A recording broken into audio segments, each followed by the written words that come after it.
everybody. Pastor Randy Fry, Gower Christian Church.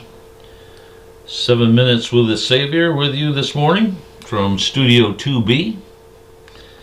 And you can see behind me I left the blinds open a little bit. We've got winter wonderland right now here at Gower.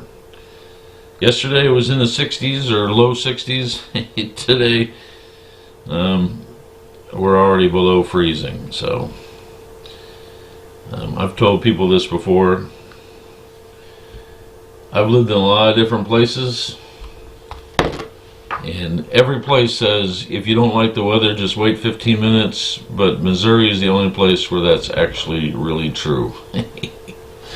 And by the way, we heard Pastor Bob Elliott on the Gower Christian Sanctuary organ with "Heaven Came Down and Glory Filled My Soul."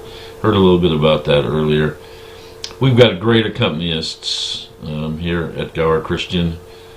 And if you miss organ music, we frequently have someone playing the organ on Sunday mornings, and it's a real treat.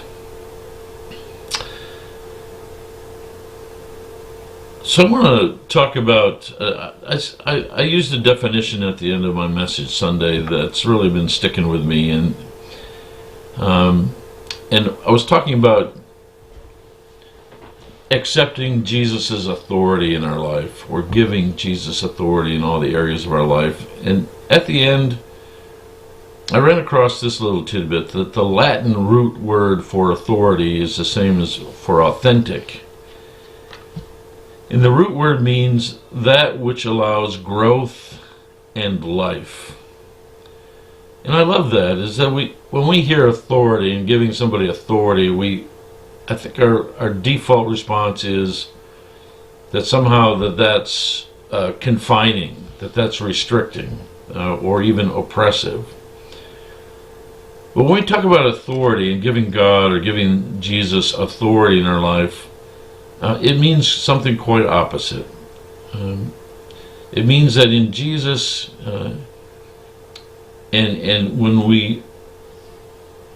we take up our cross and follow Him, which is again giving another way of talking about authority, that what we receive as a result of that is conditions that allow for growth and life. And actually this Sunday we are gonna see Jesus' authority in action, giving people growth in life. We're going to be looking at the first several verses of Luke chapter 7, where Jesus heals and raises from the dead, raises a widow's son from the dead. And here Jesus is exercising His authority, His authority even over disease and death. Jesus is exercising that, and it leads to, in both cases, growth and life. The consequences of Him exercising His authority is to create conditions where the people affected the conditions are made for them for growth and life. And this understanding of authority has just really been expanding my sense of what it means to be, what it means to take up Jesus' yoke. You know, that's another great quote from Jesus. You take up, take my yoke, for my burden is easy, and I will give you rest for your weary soul.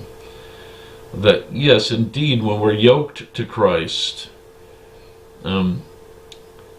we are giving Jesus, we're giving Christ authority in our life, and yet it's a different kind of burden. It's a different kind of authority than what we think of when we think of authority, because it truly is when we allow Jesus to exercise authority in our life, it creates conditions for us that lead to growth and life. And I think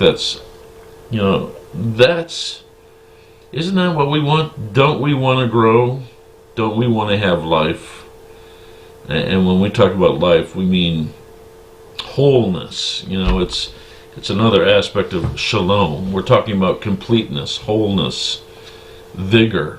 These are the things that we receive when we allow Jesus to exercise his authority in our life and on our behalf. That's the other part of it.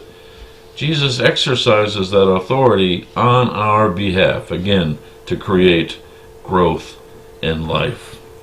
And man, those are important things for us.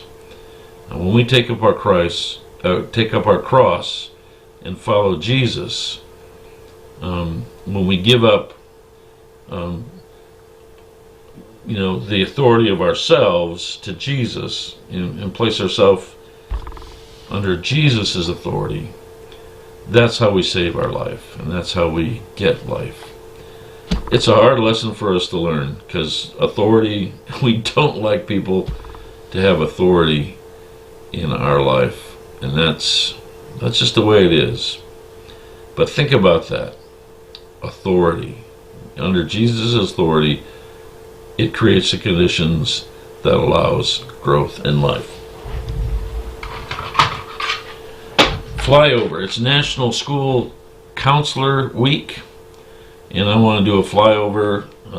I work a lot with Jenny Busby at East Buchanan Elementary School. Jenny does great, but Mrs. Barker is there over at the high school as well.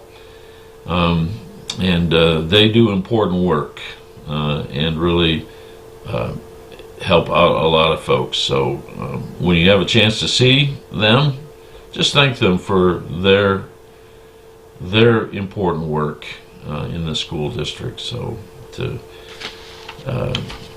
Jenny Busby and to Mrs. Barker, we say thanks, and I hope that you'll do the same also. Prayer concerns. Continue to remember Doug Fortner. Fortunately, he is home after a 4 or 5 day stay at the hospital after a heart attack on Saturday. He had some successful work done to improve his heart functioning, and he will start the long road of recuperation. So keep Doug Fortner in your prayers, but he's in great spirits, and I know he's glad to be home. We want to remember Michael Schultz. Michael is a Gower native. Many of you remember that he was paralyzed in a work accident several years ago. Lives in New Jersey. He's a great Christian man, has preached, in fact, in our church since I've been here. And he is in New Jersey, hospitalized with COVID and really having some struggles there. So we want to remember Michael Schultz. Kind of a regular week of ministry here at Gower Christian, especially don't forget worship 10:30 a.m. on Sunday. You may come and worship live with us, and we are having the Lord's Supper every week, as is our tradition. Or you can join us through Facebook and YouTube, and we certainly invite you to do that if you have concerns about being with a group of people. So anyway, God bless you. Stay safe out there if you're local. The roads are a little tricky. And until we meet again, in person or online, I bid you peace.